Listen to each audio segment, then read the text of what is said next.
Once reduced to a pile of dust, the new Aladdin rises from the desert floor in grand style. Tonight, your first look at the Strip's newest edition. This is News 3 Nightside, where news comes first. Good evening, I'm Nina Radetich. And I'm Jim Snyder. So far, it has been a disappointing night for people waiting to check out the Aladdin. 4 hours after the scheduled opening now, the doors are still closed. We have team coverage this evening to bring you the latest developments. News 3's Rachel Boesing is live at the Desert Passage. That's the new shopping area. It did open on time, and she'll show you what's in store for all you shopaholics. But first, we'll start with Karen Brown at the Aladdin Hotel and Casino with the latest on the delays. And Karen, the place was supposed to open about 7 o'clock this evening, but the fire system still haven't cleared inspection.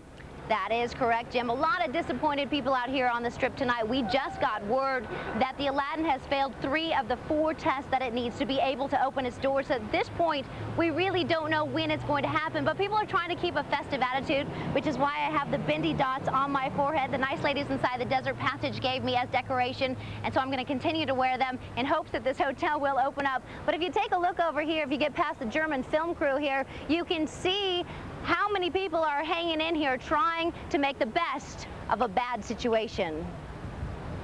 This is our first grand opening ever, and what can you say? What can you do? Inside, it's anything but exciting for the grand opening of the Aladdin. It's going to be the big finale. We thought, whoa, get here, 7 o'clock. We're going to have a great time here. You know, big party. Everything's going to be just right going, and then nothing. Colleen and Glenn came all the way from Minnesota to see the opening. I thought we could come here and see the glitz, the glamour, Vegas style first time, and it's been really sad.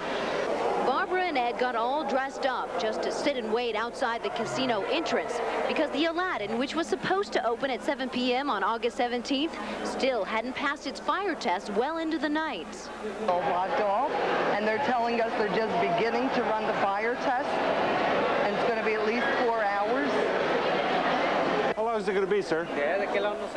So that means at least 4 hours of waiting and watching an empty casino and hoping they wouldn't miss what they came to see. Again, we are told at this point they have failed 3 of those 4 tests, so who knows when this hotel is going to open. And also something to keep in mind is that to get all the employees in place, once they do get the go-ahead, it's going to take them an hour and a half to do that. So right now they have about 2,000 employees that are on standby just waiting and hoping that the doors were open. And also a lot of people out here on the Strip, like you see the folks here behind me, waiting for the fireworks. We're told that if they don't happen in the next half an hour, they're not going to happen tonight. I'm Karen Brown reporting live. Now back to you. All right, Karen, thank you. A lot of disappointment out there. It sounds like it's not going to happen anytime soon, but once everyone does get inside, they'll be able to check out the casino and the hotel rooms. The casino is spread out over 135,000 square feet of gaming space. You'll find all the regular slot machines and table games ready to take your money. Inside the hotel tower, there are more than 2,500 rooms. Each of them boasts a large bathroom, a computer, and a cordless telephone. And for those of you who are interested in miles of shopping, you can head over to the Desert Passage. News 3's Rachel Boesing joins us live from that part of the property. And Rachel, it sounds like even marathon shoppers like yourself might get tired there. That's right, they may get tired here. There are 130 shops here in Desert Passage. Thousands of people have been walking through here this evening. About 100 of those shops are open this evening, and the shops will actually be open until midnight. Now, obviously, many of the folks we spoke to were disappointed that the Aladdin Hotel and Casino was not open. They tell me that they had money in their pockets and money to burn. However, they are celebrating the fact that the Desert Passage opened and opened right on schedule. The nation's favorite genie, actress Barbara Eden, officially opens Desert Passage, and moments later, a sea of people swarm in. Inside, acrobats wow the crowd standing still, and for those who are moving, there's store after store after store to see. The quality shops here are different, unique, I haven't seen before. The windows got me inside. It's really nice. Yeah, there's different sceneries. Once you go into every room, different lighting. It's really interesting. An indoor thunderstorm tickles the senses, and for those who are hungry, there are 14 restaurants to choose from. I didn't see the original Aladdin, but this is great. It's pretty much, they did a lot here. Looks good. A lot of work. On this night, folks are simply eager to see, but they'll have to wait for some stores and the hotel casino. Now, as you heard Karen say, we are not certain as to when the hotel casino will open, but I can tell you that the shops tonight will stay open until midnight. They're scheduled to be open daily at 10 a.m. until midnight. Some stores may have different hours, but again, a lot of the folks that I talked to were happy to check it out and check out all the new stores, the new restaurants, and really just eager to see what the Aladdin had to offer, and you heard them say that they're pretty impressed with what they saw here. I'm Rachel Boesing reporting live from the Desert Passage here in the new hotel casino. Back to you. All right, Rachel, thank you. That Desert Passage circles the entire Aladdin property. Again, it's a mile long. You'll find architecture that stretches from North Africa all the way to ancient India. So even if you're not there to buy anything, it's a pretty good place to look around and enjoy the scenery. Still, not everyone is happy about tonight's big opening. Yes! No! Yes! Hundreds of protesters took to the streets outside the new resort tonight. The Culinary Union is upset that the Aladdin has hired a non-union workforce. Protesters are calling for change that will benefit all workers. Aladdin officials say their company offers competitive pay and benefits and that it doesn't need a third party to represent workers' interests. The land the new Aladdin sits on has seen a lot of action and a lot of changes over the years. News 3's Beth Fisher joins us live from outside the property. And Beth, this new casino is just the latest chapter in a long history. It is, Nina, a history filled with some bumps along the way and a lot of different owners. But now the new owners hope the new Aladdin will bring some new luck.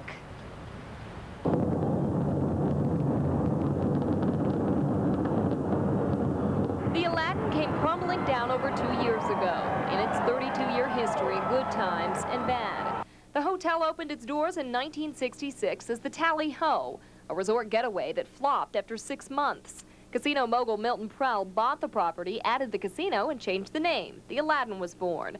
Prell's resort became the center of the Strip. Comedian Jackie Mason headlined every night. Little Richard blew the walls down, and Elvis Presley tied the knot with Priscilla. Aladdin would take some big twists and turns over the next decade, including a $60 million expansion in the early 70s. Short ownership by Mr. Las Vegas himself, Wayne Newton. The resort changed hands once more before Jack Summer of the Sigmund Summer Trust bought the resort for $85 million. And it was Summer who decided the old Aladdin should come down. Over the past 2 years, we've watched it go back up. Take a look at this time-lapse photography. The Aladdin took these pictures from the same spot across the street every single day. So we can see in 30 seconds what it took 2 years to build.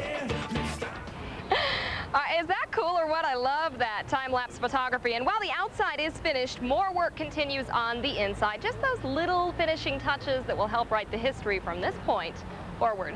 Reporting live, I'm Beth Fisher. Back to you guys in the studio. All right, Beth. This is the 5th mega resort to open since the Bellagio opened in 1998, but Las Vegas isn't finished, of course. In Summerlin, watch for the Sun Coast to open next year and keep a close eye on the Desert Inn as Steve Wynn starts renovations on that property later this year. And again, if you were planning to head down there and check it out tonight, it doesn't sound like it's going to happen anytime soon. Those fire tests that they failed were the smoke management and light safety systems tests, and they're going to have to retest until those work, and then, as Karen said, get all the workers in there and ready. So it sounds like it's going to be several hours at the earliest that place will open. We'll keep you posted. If you looked up in the sky tonight, you probably saw some strange lights. Don't worry too much. It was not an alien invasion. Coming up, lights drifting over our western horizon. We'll explain what's going on next. Plus, the Russians find out more about the submarine at the bottom of the sea. An update on the rescue attempt is on the way. And I'm Mitch Roberts. Coming up later in sports, we'll talk to Jason Thomas, the new quarterback of the Rebels. They're calling him the franchise. And now the weather franchise, Nate Tannebaum. Oh, Mitch, thank you very much. Mother Nature's flash flood watch today turned out to be a wash. We'll find out if we'll try it again one more time tomorrow. That's coming up on News 3 Nightside, where news comes first. Closed captioning is provided by Sprint, the point of contact. Tomorrow is Friday, and that means it's time once again for Weather on Wheels. I'm Sue Manteris. Tomorrow at sunrise, we'll show you more classic cars, and we'll tell you how you can bring on your own classic car. Plus, we'll have your first look forecast and a wonderful 3-day, 2-night getaway to the Casablanca and Mesquite with the Fredericks Bank. Tomorrow morning, News 3 Sunrise. You're watching Channel 3, where news comes first. This is News 3 Nightside. You all remember this story. 6 teenagers mowed down while picking up trash along I-15. It happened back in March. And tonight there are new developments in that case. The victims' families have filed a multi-million-dollar lawsuit against Clark County, Silver State Disposal, and the woman driving the car, Jessica Williams. Ben Correa joins us now with the latest. Jim, here it is, the lawsuit filed in district court today. I spoke with a father who lost a son in that accident. He says the county and other agencies forced those kids to work inches from a highway. Now he says it's time for them to face justice. That Jessica Williams is not the only guilty one here. That Silver State and Clark County are guilty parties to this, to these deaths. 6 families lost loved ones in this terrible accident. News 3 has learned that they have come together, filing a multi-million-dollar lawsuit against Silver State, Clark County, and Jessica Williams. Parties they say are responsible for the deaths of their children. You know, people I've talked to, it's just they come back just saying that's just ludicrous, it's asinine, it's stupid. Why in the hell were these children out there this far, or this close rather, to an edge of a freeway? Killed in the accident, Gardner's 14-year-old son, Scott. Those teens were part of a county program picking up trash along busy highways to work off misdemeanor offenses. This stretch of I-15 is used by Silver State to haul trash to a landfill. And they were sitting ducks picking up the trash that Silver State put out there, just so that Silver State had an easy and cheap way of getting their trash picked up. I'm a pilot, and Scott flew with me, and so basically now I fly alone. The healing process continues for this father. Gardner hopes that no other family will have to feel his pain. Our children gave their lives to save the lives of other children. And they've done that. They've successfully done that right now because the program is halted right now. We would like to see this law that it is never to again have children out on these highways. Gardner is working with local politicians to make that law a reality. I spoke with county officials and Jessica Williams' attorney. Both wouldn't comment about the lawsuit. Jim? All right, Ben, thank you. And again, those teenagers who were killed were out there as part of a county work program. It was community service for some minor offenses they had been found guilty of. But as you heard that father say, since the accident, that program has been dropped. A Clark County firefighter was taken to the hospital this evening. He suffered a heart problem while battling a fire near Russell and Pecos. Officials at the scene say the fire may have been started by a homeless person. Members of the Las Vegas Fire and Rescue Team remembered one of their own this afternoon. A procession of fire engines and black bands over badges in honor of a longtime fellow firefighter and friend. 42-year-old Battalion Chief Brent Cooper was diagnosed with stomach and liver cancer 6 weeks ago. He passed away on Sunday. In his memory, flags are flying half-staff today and tomorrow at all city fire stations. Metro police officers have been cleared tonight in a shooting that killed a man and injured a young girl. A coroner's inquest jury found that police were justified with the use of deadly force following a bar robbery. Last July, a man and a young girl tried to rob the Rum Runner Lounge on Tropicana and Spencer. Police chased the suspects for a short distance and then opened fire when the man tried to run them over with his car. 19-year-old Franklin Hardy was killed. A 13-year-old girl inside the getaway car was injured. A local religious leader is stepping forward tonight to back up Councilman Michael McDonald's side of the story in a scandal that is shaking up Las Vegas City Hall.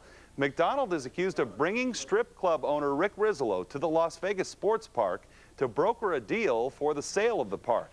McDonald says they were there together, but not to talk about a sale, that he and Rizzolo were just checking the park out as a possible site for a charity fundraiser. One of the leaders of that charity says that's exactly what happened. I'm confident that the reason they came out, without question, was to check the place out as we checked other places and other venues and other type of activities for our event. Mayor Oscar Goodman has asked Metro Police to investigate all this because the city is a partner in the sports park. Al Gore has officially accepted the Democratic nomination for President of the United States. Gore gave his acceptance speech tonight in Los Angeles on the last night of the Democratic National Convention. As he started to speak, a barrage of balloons and confetti filled the air.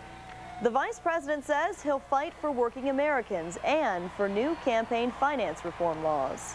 if you entrust me with the presidency, I will put our democracy back in your hands and get all the special interest money, all of it, out of our democracy by enacting campaign finance reform. I feel so strongly about this. I promise you that campaign finance reform will be the very first bill that Joe Lieberman and I send to the United States Congress.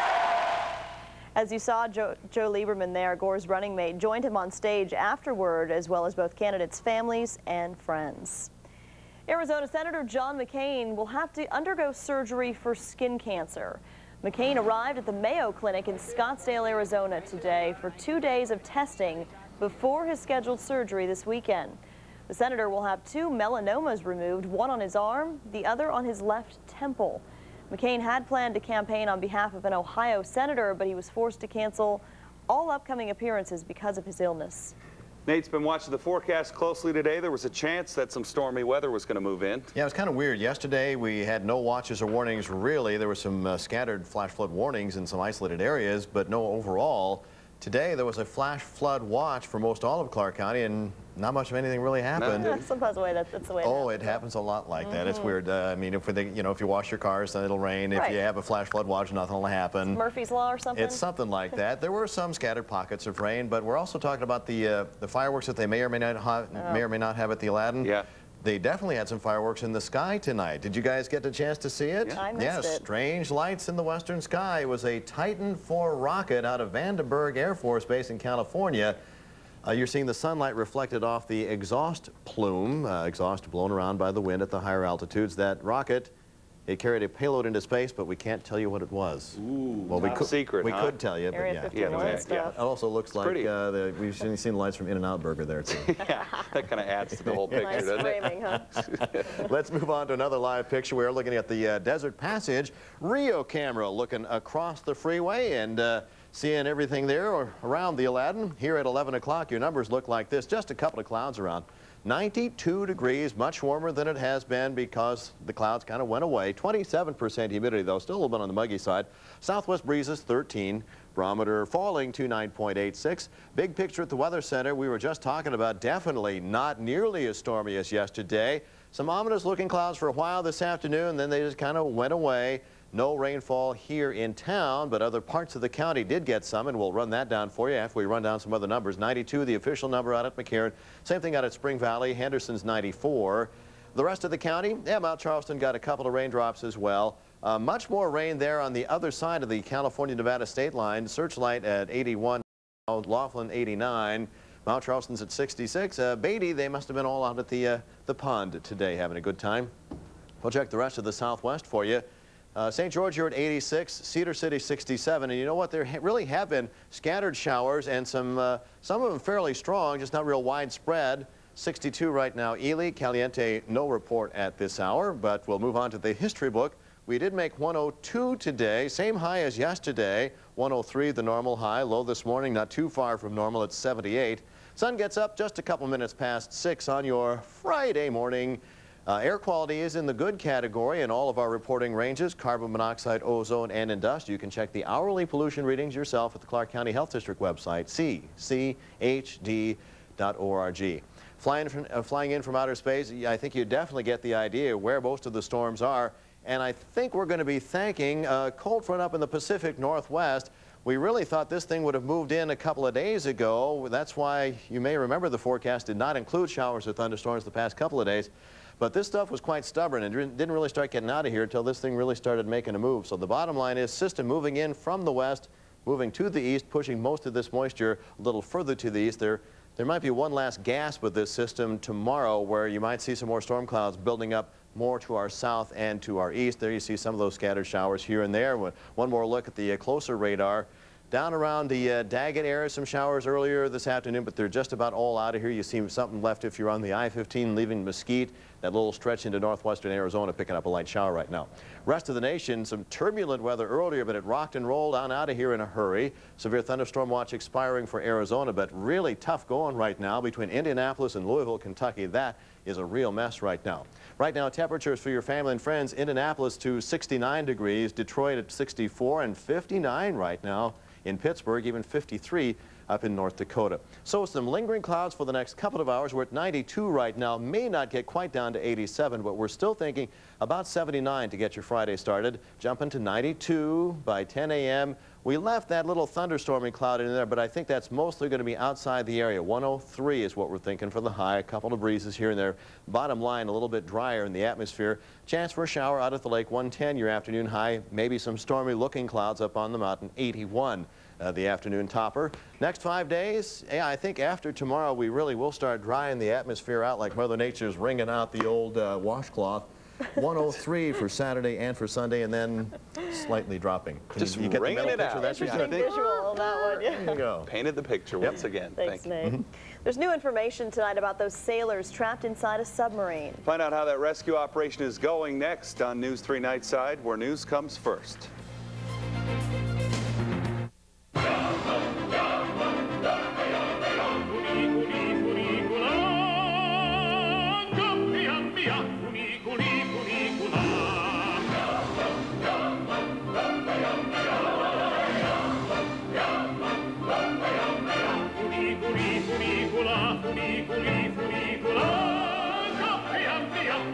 Shopping, dining, entertaining. The Grand Canal shops at the Venetian.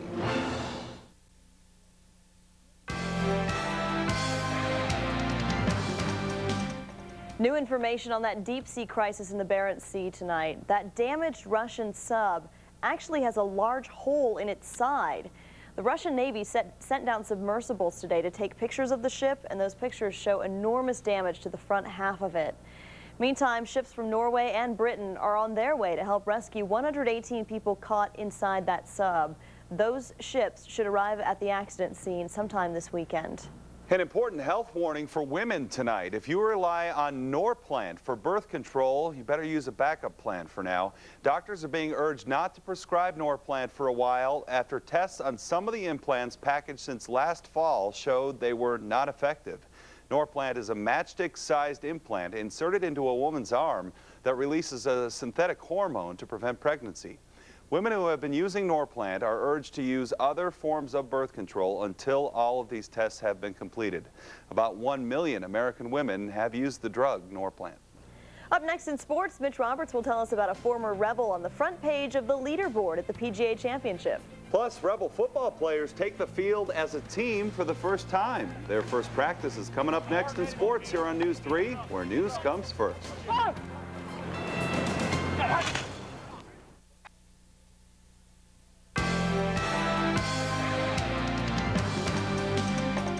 You know, any golfer in the world would love to be 3 strokes off the lead for a major championship, and that's where former Rebel Ed Fryatt sits after day 1 of the PGA Championship. You'll never guess who he's chasing. Guy named Tiger. How about this threesome? VJ, which means lion. You got the tiger and then the golden bear. Let's go hunting for birdies. Jack shot 5 over today, but watch the par save on number 6. He was in deep weeds. I saw that hole early and rammed home that putt for par. Here's the leader, unknown Scott Dunlap, tied for the lead after a great round. Nice save out of the 18 bunker. He would birdie to go to -6. Then Tiger, man, look at that. Look how deep that bunker is, and he almost holes that baby out. Tiger also tied for the lead after 1 round, chasing history again. He's also at 6 under par. Las Vegas Andre Agassi in the 3rd round of the Legg Mason Classic tonight in Washington, D.C., taking on Paul Goldstein, the American. Andre really had the serve working in the first set.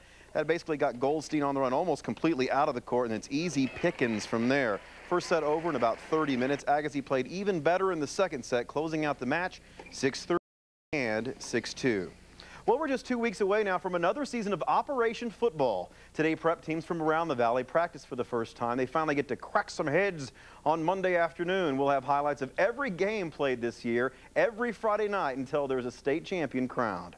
Well, the Rebels football team on the field tonight for their first full squad scrimmage. Tonight, just shorts and helmets. They're going to start cracking heads in a few days. They've only got 23 days of practice left before their first game at Iowa State. We'd all like to speculate about if they're going to be better this year, but the players think they will.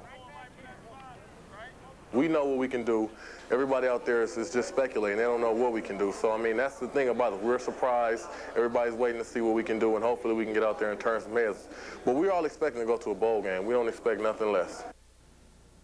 The upcoming college football season, not only the end of an era in the Mountain West, but in the history of the game. BYU coach Lavelle Edwards announcing today that this season will be his last. The 1984 National Coach of the Year is third among active coaches with wins. He's got 251. You'll probably add about 8 or 9 more this year. In his 28 years at BYU, Edwards has led the Cougs to 21 bowl games. The Rebels face Lavelle and BYU on September 23rd in Provo. Stars took the field at Cashman Field tonight for the second of 4 against Oklahoma. Last night, Las Vegas won big, 9-4. It needs more, though. They still trail Sacramento by 11 games, so time running out to win the division. Raleigh Fingers in the press box, scratching that big handlebar mustache like he used to.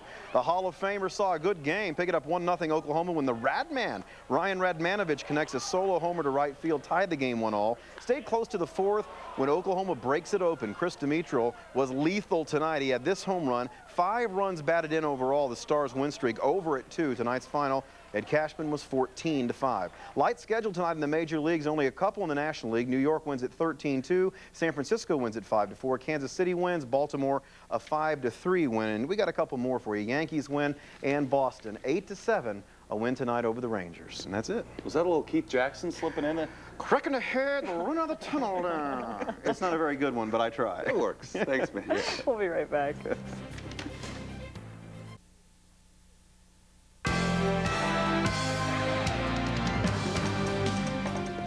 Well, we were just talking, nice view from the Rio Cam all the way across the freeway towards the Aladdin, but we wanted to make sure everybody knows it's not opening tonight for now. The genie not quite ready to come out of the bottle down at the Aladdin. It was supposed to happen at 7 tonight. They pushed it back to midnight. Now they're saying it will be several more hours at least. All problems with fire inspections down there, so until they pass those tests, they can't open the hotel to the public. And no fireworks tonight. That's usually a big part of an opening. Kind of a disappointing opening. Yeah. And no real fireworks from Mother Nature tonight. The possibility of a thunderstorm didn't really develop, but we think the atmosphere will dry out a little bit over the next several days, and it should be kind of nice. That's good. Thanks, Nate. We'll be watching the Aladdin all night. Have the very latest for you coming up on News 3 Sunrise tomorrow morning. Leno and The Tonight Show up next. Thanks for joining us. Good night.